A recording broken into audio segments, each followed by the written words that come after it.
अस्सलाम वालेकुम दोस्तों। उम्मीद है आप सब लोग खैरियत से होंगे। इलेक्ट्रो इंजीनियरिंग चैनल की तरफ से खुश आमदीद। आज आपके लिए एक नई वीडियो लेकर हाजिर हुआ हूँ। पहले हमने मोटर्स पढ़ ली थी, डीसी मोटर्स पढ़ी थी हमने। लेकिन आज मैं आपको एसी मोटर्स का इंट्रोडक्शन करवाऊंगा। एसी मोटर्स को हम देखेंगे ये कैसे चलती हैं और डीसी मोटर्स में और एसी मोटर्स में क्या फ़र्क है।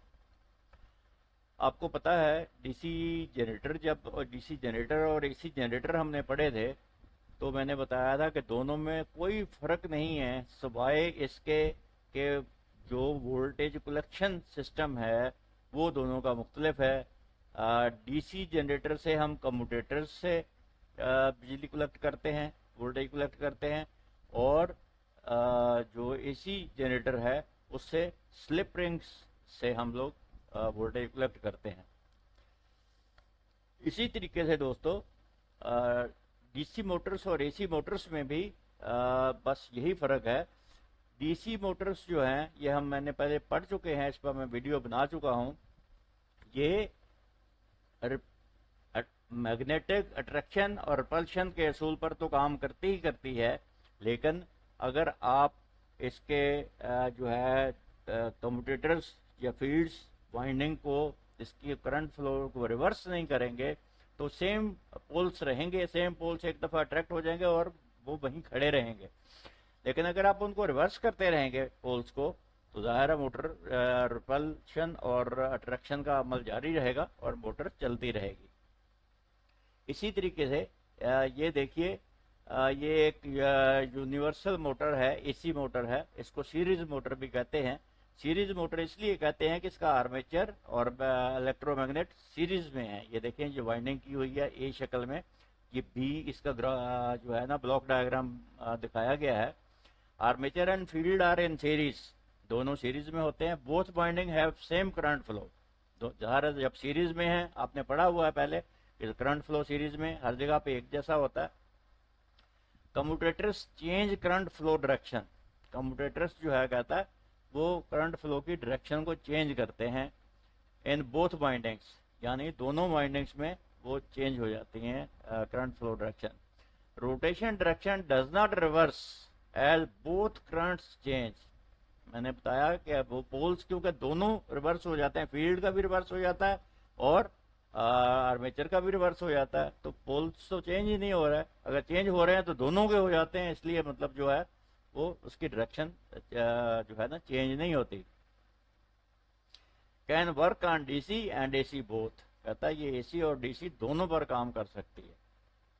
ठीक है, ये इसको सीरीज मोटर भी कहते हैं और यूनिवर्सल मोटर भी कहते हैं। ये आमतौर पर सिंगल फेज मोटर्स जितनी भी होती हैं ये ज्यादातर यूनिवर्सल मोटर्स ही होती हैं, या फिर स्प्लिट फेस मोटर्स होती हैं जो कि आगे आएंगी।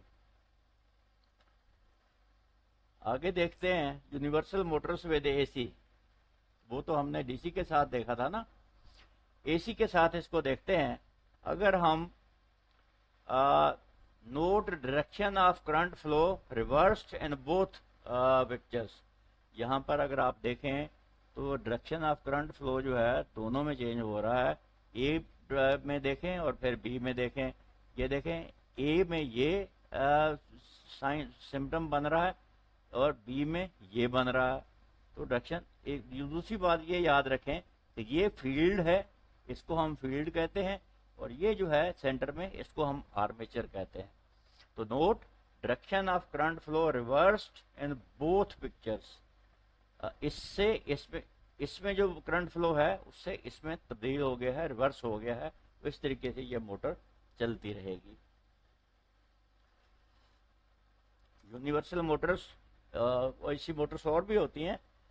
पहले कुछ स्टेटमेंट्स में आपको बता दूं। Alternating current by reversing direction produces constantly reversing flux, कहता है आर्मेचर के अंदर आप कॉन्स्टेंटली इसके रिवर्स करते रहें इनके जो है करंट फ्लो डायरेक्शन, तो हमेशा फ्लक्स भी रिवर्स होता रहेगा। This constantly reverses the polarity of AC coils. AC coils की जो है ना वो हमेशा रिवर्स करता रहेगा, क्योंकि फ्लक्स जो है वो नॉर्थ से साउथ की तरफ जाना है उसने, नॉर्थ से निकलेगा साउथ की तरफ जाएगा।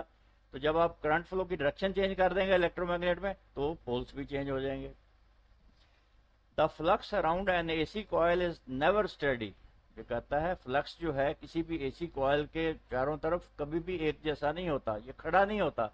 It is constantly expanding. ये कॉन्स्टेंटली एक्सपेंड करता है या कॉन्ट्रैक्ट करता है, एक्सपेंड करता है कॉन्ट्रैक्ट करता है, यानी कोलैप्स करता है। This reversal of direction and constant change of value in AC makes possible the mutual induction circuits। ये कहता है इससे ये हर दफा जो एक्सपैंड हो रहा है कोलैप्स हो रहा है, एक्सपैंड हो रहा है कोलैप्स हो रहा है, तो इससे म्यूचुअल इंडक्शन पैदा होती है। This is the first basic idea necessary to the understanding of AC motors. कहता है एसी मोटर्स को अंडरस्टैंड करने के लिए ये पहली चीज जो है म्यूचुअल इंडक्शन, जिसका समझना बहुत जरूरी है। ये नीचे इसने एक कॉइल दी हुई है, एक को लिखता है P और एक को लिखता है S। ये प्राइमरी है, ये सेकेंडरी है। तो इसमें देखें करंट फ्लो जो है इस तरीके से है, इसमें इस तरीके से है, नीचे को है। जब इसका रिवर्स हो जाता है, देखें डॉटेड लाइन में नीचे की तरफ करंट फ्लो हो जाता है, इसकी डॉटेड लाइन में देखें करंट ऊपर की तरफ चला जाना। तो ये करंट फ्लो डायरेक्शन जो है ये सेकेंडरी में हमेशा रिवर्स होती है देन द प्राइमरी। ये हम पढ़ेंगे इंशाल्लाह आइंदा आने वाले वक्तों में। आगे चलते हैं। Other idea to phase motor. कहता है ये तो सिंगल फेस मोटर थी। सिंगल फेस मोटर में प्रॉब्लम ये होता है कि ये जैसे थोड़ा थोड़ा सा ना जर्क पैदा करती है। लेकिन टू फेस मोटर में अगर आप देखें तो ये देखें ये टू फेस मोटर 4 फील्ड बनाए गए हैं और फिर इसके अंदर एक रोटर बनाया गया है। ये देखें ये टू फेस वेवफॉर्म्स भी उसने बना के दी हुई हैं। तो एक देखो कम हो रही है तो दूसरी डॉटेड जो है ये बढ़ रही है, जबकि सॉलिड जो है वो कम हो रही है। यहाँ पे वोल्टेज देखें आप, एक मिनट में आपको मार्क करके दिखाता हूँ। इस जगह पे देखें, इस जगह पे डॉटेड वोल्टेज बढ़ रहे हैं और सॉलिड वोल्टेज कम हो रहे हैं, ऐसा ही है। तो ये इस तरीके से इनके साइकिल्स बदलते रहेंगे और ये मोटर चलती रहेगी। यही जो है अपोजिट, क्योंकि रिवर्स हो रहे हैं बार बार, तो ये रिवर्स होते होते ये आपका फील्ड को घुमाती रहेगी, ये आर्मेचर को घुमाती रहेगी। ये लें जनाब, ये हमने 3 फेस मोटर बना दी। From the 2 phase system it is an easy step to the 3 phase alternator. कहता है 3 फेस अल्टरनेटर या 3 फेस मोटर ये बनाना इससे अब आसान हो गया हमारे लिए, क्योंकि 2 फेस हमने समझ लिया। Below is a 3 phase alternator. कहता है ये 3 फेस जनरेटर है। If you follow the leads of the 3 coils you will find that they are 120 degree apart. ये पिक्चर को जरा मैं इधर कर देता हूँ। यहाँ पे आप देखिए ये x और ये भी x, ये y, ये भी y, ये z, ये भी z। तो कितने पेयर हो गए पोल्स के? पोल्स के 3 पेयर हो गए, यानी x y z। ठीक है, और x का भी पेयर है, y का भी पेयर है, z का भी पेयर है। इसी तरीके से अगर आप इसकी आउटपुट देखें तो ये x है, ये y है, ये z है। मैं आपको इसको मार्क करके दिखाता हूं। ये देखिए जनाब, ये x, ये y और ये z। ठीक है, तो इसी तरीके से ये x, ये y, ये z। ठीक है, या इधर को अगर आप देखें तो ये x है, ये y है, ये z है। तो तीनों इस तरीके से करने से आपका ये जो है वेवफॉर्म्स वो 3 किस्म की 120 डिग्री अपार्ट पैदा होंगी। यहाँ से देखें आप, यहाँ तक 180 डिग्री 120 डिग्री होगा, फिर यहाँ तक 120 होगा, फिर यहाँ तक 120 होगा। ये सारे 120 डिग्री अपार्ट हैं तीनों वेवफॉर्म्स। तो ये इस तरीके से 3 फेस अल्टरनेटर काम करता है। लेकिन इसी तरीके से 3 फेस मोटरें भी काम करती हैं। अगर आप इनको तीनों फील्ड्स को दे दें वोल्टेज, तो ये रोटर जो है ये घूमना शुरू हो जाएगा। रोटर जो है ये देखें, इसको डीसी सोर्स यहाँ से दे रहा है और स्लिप रिंग से दे रहा है, ये स्लिप रिंग्स है। एक चीज मैं आपको बता दूं कि आजकल आउटपुट क्योंकि बहुत हाई करंट ले रहे होते हैं हम लोग जनरेटर से, तो हम ये जो फिक्स फील्ड है ना, ये जो फिक्स पोर्शन है, इसमें से हम वोल्टेज आउटपुट लेते हैं, और ये जो एक्साइटर है ना, एक्साइटेशन वोल्टेज जो है, हम इसके रोटर को देते हैं स्लिप रिंग्स के थ्रू, क्योंकि ये थोड़े वोल्टेज होते हैं, लो करंट होता है, स्लिप रिंग्स ब्रशेस के थ्रू देना आसान होता है। लेकिन अगर हम बहुत ज़्यादा करंट, जैसे हम ड्रा तो करते हैं 500 एम्पियर, 1000 एम्पियर, तो 1000 एम्पियर आप किसी भी स्लिप रिंग्स के थ्रू अगर देंगे तो स्पार्किंग हो के ब्रश भी खत्म हो जाएंगे, स्लिप रिंग्स भी खत्म हो जाएंगे। इसलिए रोटर को हमेशा हम एक्साइटेशन वोल्टेज देते हैं और स्टेटर से हम आउटपुट ले लेते हैं। और स्टेटर से आउटपुट लेने में हमें एक ये भी फायदा है कि हम डायरेक्ट कनेक्शन कर लेते हैं। चलिए जनाब आगे चलते हैं। एसी इंडक्शन मोटर, ये एक स्केच दिया हुआ है एसी इंडक्शन का। जैसे मैंने पहले बताया था कि एसी इंडक्शन मोटर जो है ये इसको म्यूचुअल इंडक्शन पे काम करती है। तो ये देखें, मैं इसको नीचे, this type of three phase motor runs because of mutual induction and A rotating field. Rotating field होता है और म्यूचुअल इंडक्शन होती है, जिससे ये मोटर काम करती है। म्यूचुअल इंडक्शन फ्लक्स का फैलना सिकुड़ना, फैलना सिकुड़ना, उससे जो कटिंग होती है उसको म्यूचुअल इंडक्शन कहते हैं। Statements, this motor is called the squirrel cage motor because of the construction of its rotor. Rotor जो है वो इस तरह का बना हुआ है कि इसको स्क्विरल केज कहते हैं, स्क्विरल कहते हैं गुलेरी को। It is important that these rotors be absolutely short circuited because they get current only by induction। आपका ये कह रहा है कि ये सिर्फ इंडक्शन से जो है ना ये वोल्टेज लेते हैं, और इसको वोल्टेज कोई नहीं दिया जाता। ये बिल्कुल आयरन का बना हुआ रोटर होता है, लेकिन इसमें जो इंडक्शन होता है उससे ये बनता है। फिर the squirrel cage rotor is likely the secondary of a transformer. कहता है ट्रांसफार्मर सेकेंडरी की तरह जैसे काम करता है ऐसे ये काम करता है। Stator is likely a primary. The squirrel cage motor has many advantages. Cheap, सस्ती है बहुत, रोबस्ट है, बड़ी मतलब जो है नाजुक नहीं है ये, इजी टू कंस्ट्रक्ट, बनाना आसान है बहुत, और लेसर वाइंडिंग्स, वाइंडिंग बहुत कम होती है क्योंकि रोटर में तो होती नहीं, स्टेटर में ही होती है जो होती है। It is widely use due to above advantage. कहता है ये बहुत ज़्यादा इस्तेमाल होती है, ये वाकई बहुत ज़्यादा इस्तेमाल होती है, इसलिए कि ये बहुत सस्ती है, बहुत ही चीपर होती है मार्केट में। उसके बाद चलते हैं सिंक्रोनस मोटर। ये मोटर जो है, या इसकी ये एक खासियत ये है कि ये बहुत कांस्टेंट स्पीड मोटर होती है। ये सिंक्रोनस मोटर ये एक फिक्स स्पीड पे चलती है। अगर ये उस स्पीड से किसी वजह से पुल आउट हो जाए तो ये मोटर जल जाती है। इसलिए इसके ऊपर लोड जो है वो इस तरीके का रखा जाता है कि ये कांस्टेंट स्पीड पे चल भी सके और उस मोटर को, उस लोड को चला भी सके। ये मोटरें आमतौर पर वहां इस्तेमाल की जाती हैं जहां बहुत कांस्टेंट स्पीड चाहिए होती है। आगे चलते हैं। सिंक्रोनस मोटर का ही एक जो है ना दूसरा पोर्शन है। ये कहता है हमेशा ऐसी जगहों पे इस्तेमाल करते हैं। ये देखें, इसके अंदर ये डीसी सोर्स भी दिया हुआ है इसके लिए, स्लिप रिंग्स के लिए, और ये स्टेटर है, वाइंडिंग है, रोटर वाइंडिंग है, और ये मैग्नेटिक लॉक है, स्लिप रिंग्स हैं, स्लिप रिंग्स के थ्रू इसको देते हैं। लेकिन अगर आप इस मोटर को देखें, इसके अंदर भी ये देखें स्लिप रिंग्स हैं, ठीक है, और इसके अंदर भी हैं।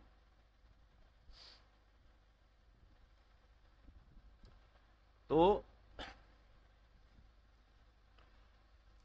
इसके अंदर रोटर जो है, आप गौर करें, इसके अंदर जो है स्टेटर पूरा बाइंड किया हुआ है, और रोटर जो है वो इलेक्ट्रोमैग्नेट से उसको बनाया गया है। जबकि इसके अंदर ये देखें रोटर भी बाइंड किया गया है और स्टेटर भी बाइंड किया गया है, लेकिन बड़ी परमानेंट स्पीड, फिक्स स्पीड पे ये मोटरें चलती हैं, और एसी मोटरें होती हैं, डीसी में सिंक्रोनस मोटर कोई नहीं होती। Single phase motor, single phase motor में 3 किस्में हैं इसकी। कहता है या सीरीज या यूनिवर्सल मोटर, जो सबसे पहले मैंने आपको पढ़ाई थी, मैं आपको दोबारा दिखा देता हूँ। यूनिवर्सल मोटर, ये यूनिवर्सल मोटर, ठीक है जनाब। ये सिंगल फेस होती है, आमतौर पर यूज होती है, और इसको हम वाइडली यूज करते हैं। ये सीरीज या यूनिवर्सल मोटर कहते हैं। फिर रिपल्शन इंडक्शन कहते हैं, ये भी एक मोटर होती है। और फिर स्प्लिट फेस मोटर होती है। ये सेकंड वाली बहुत कम यूज होती है। फर्स्ट वाली ये मैं पढ़ा चुका हूँ आपको, ये बहुत ज़्यादा यूज होती है। और ये स्प्लिट वाली बहुत यूज होती है। स्प्लिट फेस आपने बहुत देखी होगी, आपके शायद ध्यान में ना हो इस वक्त। ये जो पंखे होते हैं, सीलिंग फैन, ये आपने देखा है, ये इसके साथ एक कैपेसिटर लगा होता है, और ये 2 वाइंडिंग इसके अंदर होती हैं कैपेसिटर पंखे की मोटर के अंदर। एक को डायरेक्ट वोल्टेज मिलते हैं और दूसरी वाइंडिंग को उस कैपेसिटर के थ्रू मिलते हैं। ये कैपेसिटर बेसिकली फेज को स्प्लिट करके देता है उस वाइंडिंग को, इसको कहते हैं split phase winding, split face motor. तो जितने पंखे हैं, पानी की मोटरें हैं, इनके ऊपर भी आपने देखा है कैपेसिटर लगा होता है। जितनी भी मोटरें हैं जिनके साथ कैपेसिटर लगा होता है, ये सारी स्प्लिट फेस मोटर्स होती हैं। आगे चलें, मैं नहीं चाहता ये जो है ना वीडियो बहुत लंबी हो जाए, क्योंकि बहुत लंबी हो जाती है फिर आप हजरात तंग पड़ जाते हैं और देखते नहीं हैं। Repulsion motor and centrifugal switch, ये मोटर जो होती है सेंट्रीफ्यूगल स्विच के जरिए इसको ऑपरेट होती है। जैसे ही इसकी स्पीड स्लो होती है, ये सेंट्रीफ्यूगल स्विच इसका ओपन हो जाता है और मोटर बंद हो जाती है। तो ये भी एक मोटर होती है, लेकिन बहुत कम यूज होती है। ये स्प्लिट फेस मोटर है जनाब। इसको आप देख लें, ये आप देखें यहाँ पे ये CS लिखा है ना, स्प्लिट फेस। ये देखें कैपेसिटर स्टार्टिंग, यहाँ भी कैपेसिटर स्टार्टिंग, यहाँ कैपेसिटर लगाते हैं इस मोटर में। कैपेसिटर ये सिंगल फेज है, ये देखें एक ये न्यूट्रल है और एक फेज है, लेकिन इसमें भी कैपेसिटर लगेगा और इसमें भी कैपेसिटर लगेगा। ये स्टार्टिंग के लिए कैपेसिटर लगेगा, ये इसकी मेन वाइंडिंग है। इसी तरीके से ये ऊपर दिया गया है। तो ये कैपेसिटर की जो वैल्यू है ये बढ़ती जाती है जैसे जैसे मोटर का हार्स पावर बढ़ता जाता है। ये एक स्टार्टिंग जो है ना, स्टार्टर बनाया गया है 3 फेस मोटर का, क्योंकि आमतौर पर मोटरें जल जाती हैं जब इनके ऊपर हम रखते हैं, लोड नहीं होता, लोड ज़्यादा होता है और हम इसको स्टार्ट करते हैं तो ये मोटरें जल जाती हैं। सिंगल फेस मोटर में, डीसी मोटर में भी मैंने आपको बताया था कि इसके साथ स्टार्टर यूज़ होते हैं। एसी मोटर्स के साथ भी स्टार्टर यूज़ होते हैं। ये देखिए यहाँ पर ये एक स्विच है, ये इस तरफ रनिंग है और इस तरफ स्टार्ट है। ये देखें स्टार्ट लिखा हुआ है, इस तरफ रनिंग लिखा हुआ है। तो ये स्विच तीनों फेज है। ये तीनों फेज या तो इस तरफ मिले हुए होंगे या इस तरफ मिले हुए होंगे। तो आमतौर पर स्टार्टिंग जब हम करते हैं तो इसको इस तरफ नीचे की तरफ मिलाते हैं। मैं अगर आपको इसको रेड कलर कर दूं तो इस तरफ को मिलते हैं। ये जो स्विच है ना, ये वाला, ये नीचे की तरफ ऑन कर देते हैं, इस तरफ को, इस तरफ को ऐसे। तो उससे ये होता है ये तीनों फेस इस तीनों फेस से मिल जाते हैं। तो इन फ्यूजेस के थ्रू, इन सारी सेफ्टीज के थ्रू, इन रजिस्टर्स के थ्रू ये तीनों फेस जो है ये मोटर तक पहुंचते हैं। लेकिन जब ये मोटर चल जाती है तो फिर ये मोटर इस तरफ को ऑन कर देते हैं ऐसे। ये रनिंग पे इसको ऑन हो जाती है। तो रनिंग पे जब ऑन हो जाएगी तो फिर ये सारा सर्किट आउट ऑफ सर्किट हो जाएगा। ये स्टार्टिंग रजिस्टर्स जो है ना, ये वाले ये सारे आउट ऑफ सर्किट हो जाएंगे और मोटर क्योंकि ऑलरेडी रन कर रही है इसलिए अब उसको करंट उसका नॉर्मल हो चुका है। वरना सर्ज होता है, हाई करंट होता है, उससे मोटर के जलने का खतरा होता है। इसलिए एसी मोटर्स के साथ भी इस तरह के स्टार्टर यूज़ करते हैं। मुझे उम्मीद है आपको ये वीडियो पसंद आई होगी। बराए मेहरबानी इस चैनल को सब्सक्राइब कीजिए, बेल आइकन को प्रेस कर दीजिए और लाइक कर दीजिए और दूसरों के साथ इसको शेयर कीजिए। इल्म को फैलाना है, इल्म को फैलाने में हमारी मदद कीजिए। बहुत शुक्रिया।